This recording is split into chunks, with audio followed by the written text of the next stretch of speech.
Use warm milk, don't use too cold too hot. Use liquid color dry color and mix, don't use gel color. Now immerse the cotton swab in dishwasher liquid and dip in the milk and see the magic.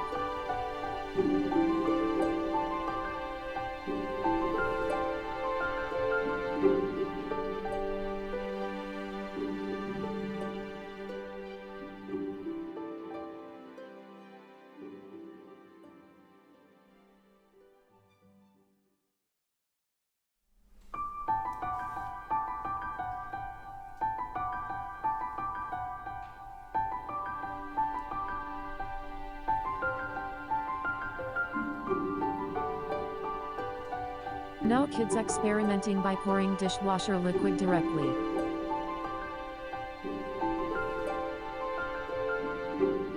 Finally bubble play at end.